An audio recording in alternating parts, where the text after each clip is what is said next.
I'm 68 years old.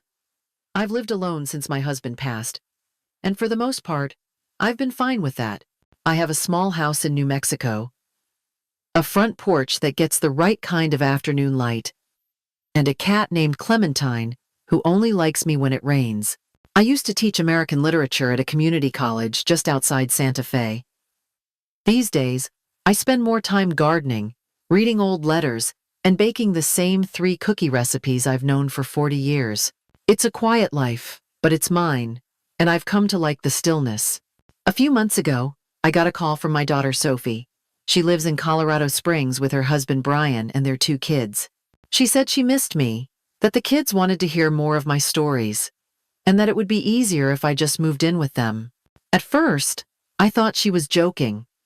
I've always been the one visiting, never the one being invited to stay. But then she sent photos of the guest room they had redone, in pale blue and soft gray, colors I'd once said reminded me of the ocean in Oregon, where we used to vacation. Sophie has always been persuasive. Even as a child, she knew how to make her wants sound like your idea. I hesitated for a few days, maybe more out of habit than anything else. But then I thought, maybe this is her way of reaching out. Our relationship hadn't been strained exactly, just distant. Calls on holidays, short visits, polite conversations. I told myself this invitation meant something more.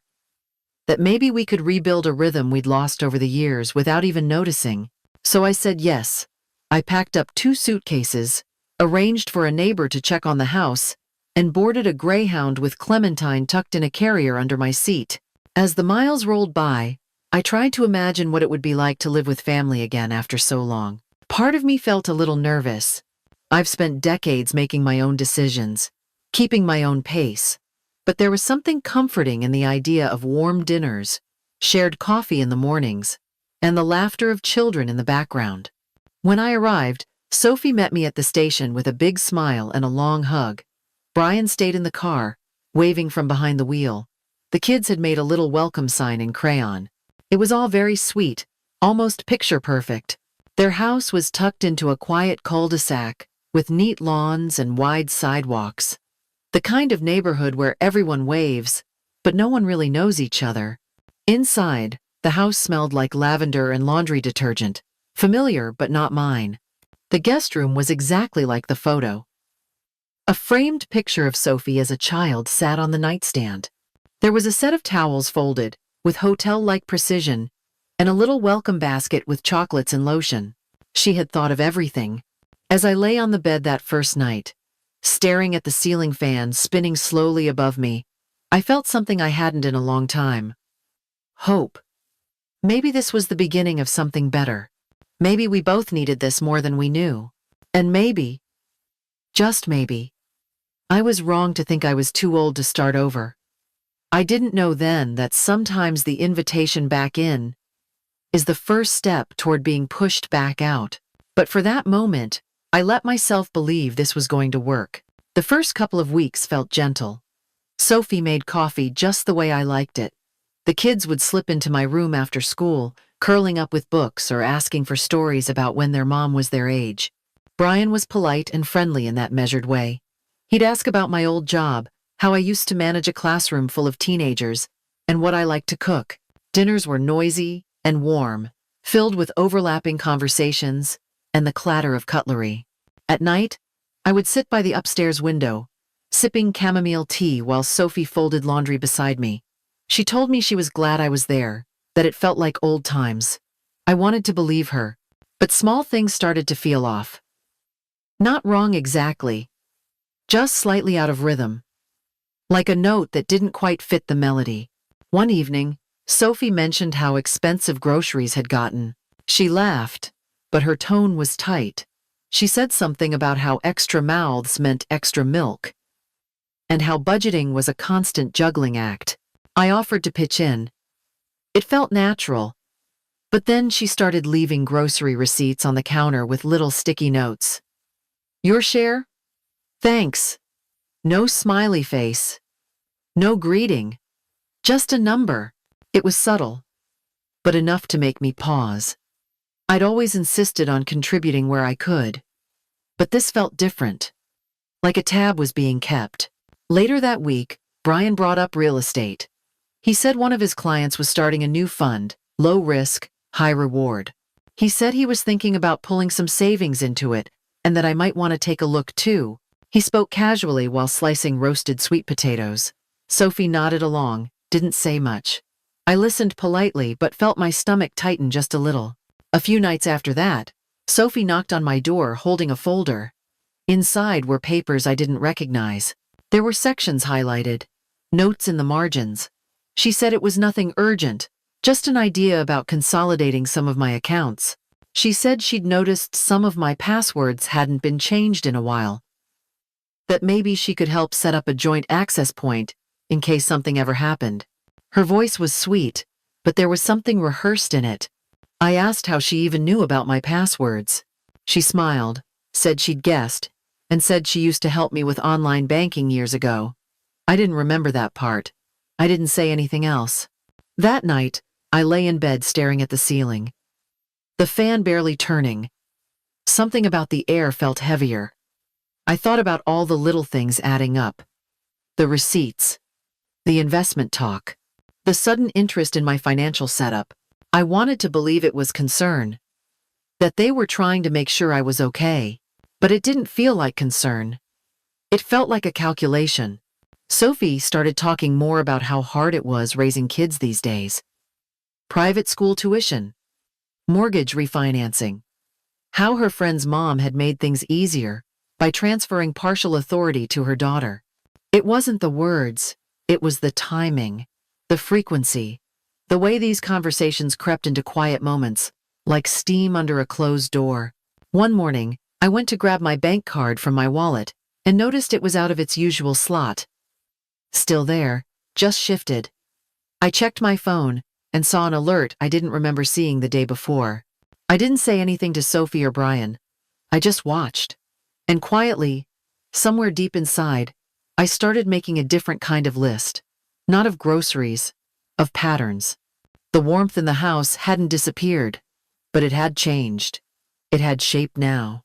Edges. A structure I hadn't noticed before. They still smiled.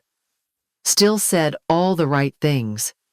But underneath it, I could feel something else growing. Quietly. Purposefully. Like a strategy. Wrapped in affection. And for the first time since I arrived, I felt a sliver of cold settle behind my ribs. Not fear. Not yet. Just the realization that maybe this wasn't about love. Maybe it was about leverage. It was a Tuesday afternoon when Sophie came into my room holding a folder in both hands like it was something delicate. She smiled as she sat beside me on the edge of the bed. Her voice was calm, soft even, the way she used to speak when she was asking for something big. She said she had been thinking ahead, just in case, just to make sure things were in place. She used words like peace of mind and simplicity. She said it wasn't about control, just clarity. I opened the folder slowly. Inside were financial forms I didn't recognize, neatly labeled and color-coded. There was a section for joint account access, another for durable power of attorney, and something called a transfer on death provision. She pointed to a few lines she had highlighted. Her fingers were steady, and she spoke as if this were the most ordinary thing in the world. She said her friend Carla had done the same for her mother, and it had made everything easier when emergencies came up. I asked why this couldn't wait. She blinked, then said something vague about how it's always better to be prepared. Then she added that she'd already filled in most of the details to save me the trouble. That part made me pause. I looked at the forms again, this time slower. My name was there, typed neatly. My social security number too. And next to it, Sophie's signature. I hadn't signed anything yet, but she had. I felt my shoulders stiffen. I handed the folder back and said I'd take a look later. She nodded, smiled again, and left the room with a kind of lightness that didn't match the weight in my chest. I waited until the house was quiet before I read through every line. Not as a mother, but as someone who'd seen too many contracts in her time. Nothing illegal. Nothing overt. but everything was angled just right. It wasn't the content that unnerved me. It was the assumption. The presumption that I would say yes without looking. That trust could be used like a pen. I folded the papers carefully, slid them into a drawer, and locked it. That was the moment something shifted for good. I no longer felt unsettled. I felt sure. Something wasn't right. And now, I had to start paying very close attention. That night, I sat at the edge of the bed with the folder on my lap and a pad of paper in my hand. I made a list, not of groceries or errands, but of passwords I needed to change, accounts I needed to lock, and people I could still trust. I worked quietly, slowly, like I was packing for a trip no one else needed to know about. First, I reset every password on every financial account I owned. I enabled two-step verification, set up alerts for any attempted logins, and changed the email tied to recovery. Then I moved on to my phone and cleared all saved credentials I had once shared without thinking. I found my old flash drive, the one with a red rubber band wrapped around it, and copied over every scanned document that mattered. Property titles, insurance policies, the original trust I'd established with my husband years ago. I checked the dates. Everything was still valid. Then I opened the small travel pouch I had brought with me when I moved in. I had stashed it at the back of the closet behind the spare blankets. Inside were my old checkbook, my social security card, and a sealed envelope from my financial advisor, marked only to be opened in an emergency. I didn't panic. I didn't cry. I called my lawyer using the landline in the downstairs office while Sophie and Brian were out at a school function.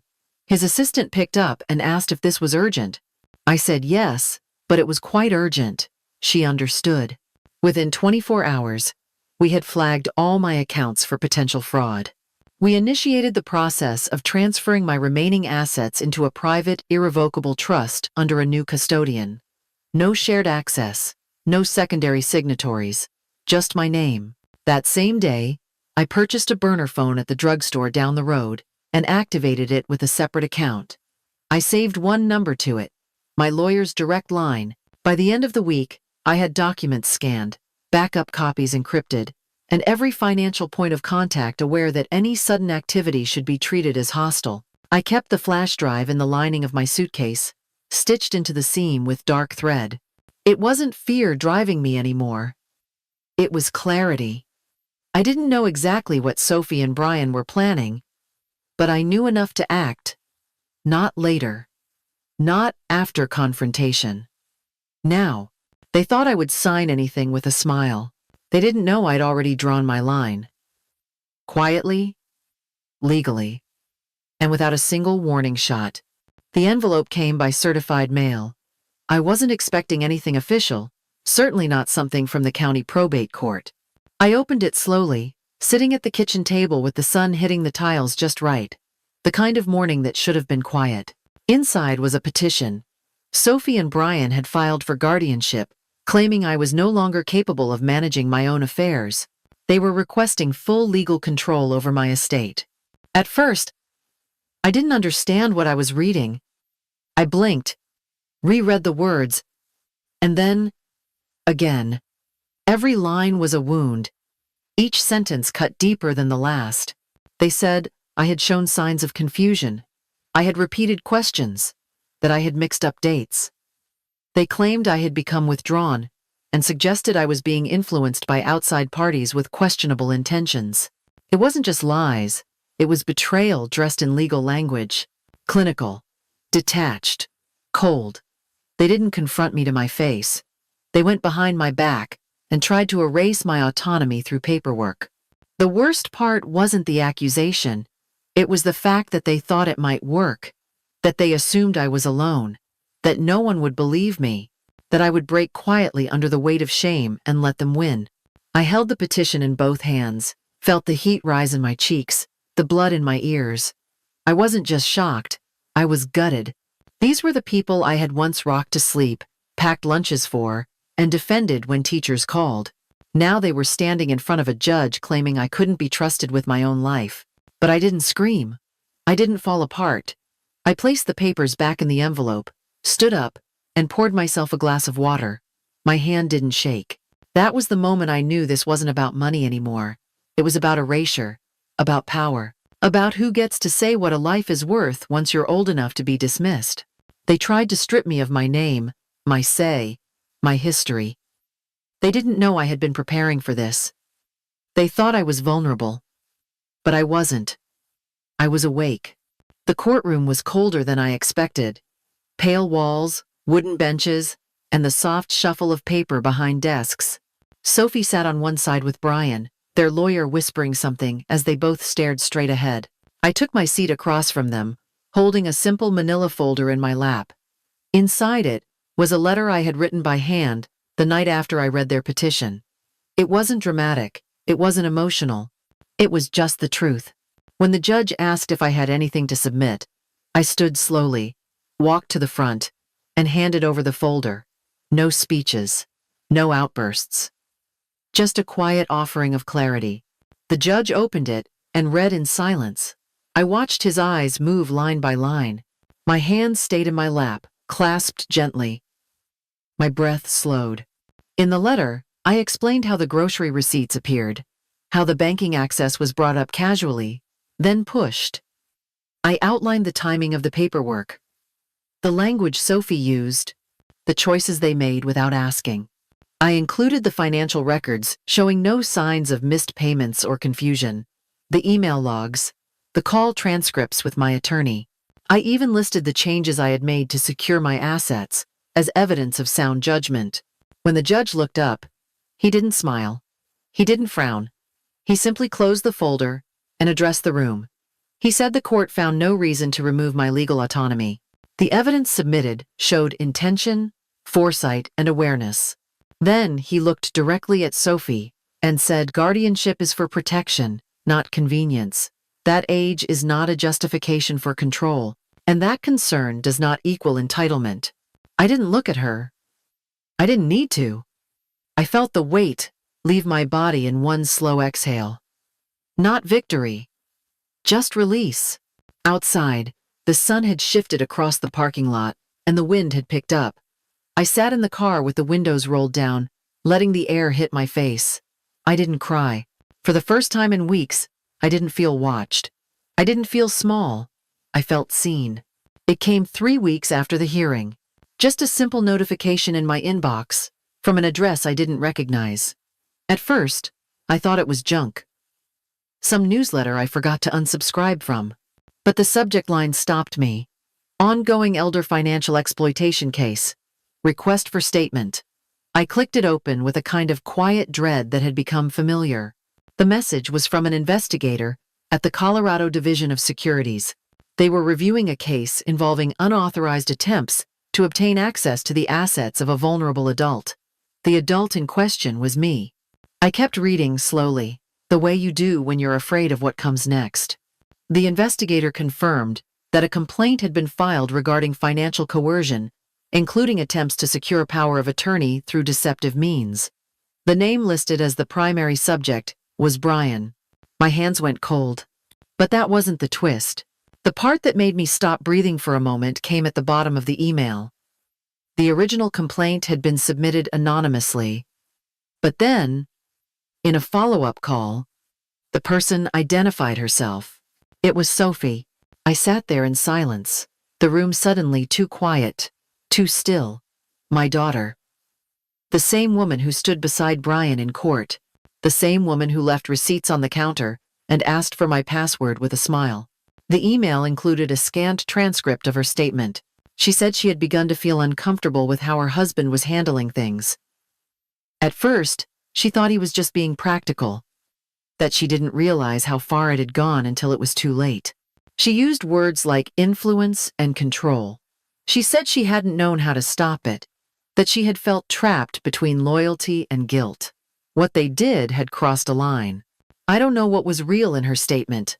I don't know if she meant it, if it were fear talking, or if maybe, just maybe, there was some part of her that had finally seen me clearly again.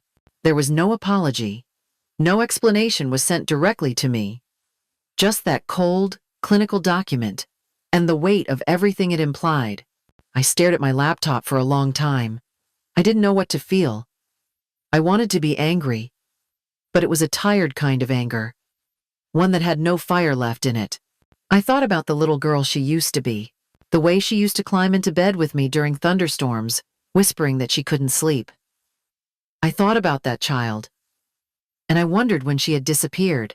Somewhere between betrayal and confession, something had broken. Not a clean snap, more like a crack in old glass, one you only see when the light hits it just right. I closed the laptop and rested my hands on the table. I didn't reach out to her. I didn't tell anyone what I'd read. Some things don't need to be shared right away. Some truths are too quiet for echo. Maybe one day we'll talk. Maybe we won't. But for now, I held on to what was mine again. My name, my choices, my silence. I moved into a small cottage just outside Taos, tucked behind a grove of aspens. The house was simple, one bedroom, with chipped paint around the windows and a porch swing that creaked when the wind came down from the mountains. It was exactly what I needed. The first thing I did was buy a flat of pansy seedlings from the farmer's market. Deep purple, almost black in the right light. I planted them along the front path with my bare hands in the cold soil, letting the chill settle into my palms. Pansies are hardy things. They bloom even when the frost clings to the ground. I liked that about them. They don't wait for perfect conditions. They just grow. Every morning now, I wake up without checking the clock. I make coffee in a chipped mug I found at a thrift store and sit by the window while the light changes color on the hills. There's no sound but birds, and sometimes the distant crack of branches in the wind. I don't think about Sophie and Brian often. When I do, it's not with anger anymore. It's more like a photograph you don't tear up, but don't frame either. You just let it stay where it belongs. In a drawer. I haven't spoken to them since the email. I don't know what happened after. I'm not sure I need to. Forgiveness isn't always about going back. Sometimes it's just choosing not to carry what doesn't belong to you. There's a kind of healing that doesn't come with fanfare. It's not loud. It doesn't demand attention. It shows up in small choices. Fresh sheets. A clean kitchen. A door you lock at night because it's your own. I keep my documents in a safe now. I balance my accounts once a week. Not because I'm afraid, but because it makes me feel grounded. I don't answer unknown numbers.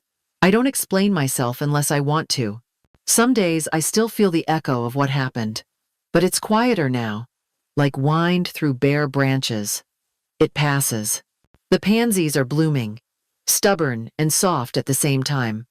I like to think they understand something about survival, about being beautiful without asking for permission. I don't need an apology. I don't need closure. I have something better. I have peace. And that, I've learned, is the most powerful form of justice there is.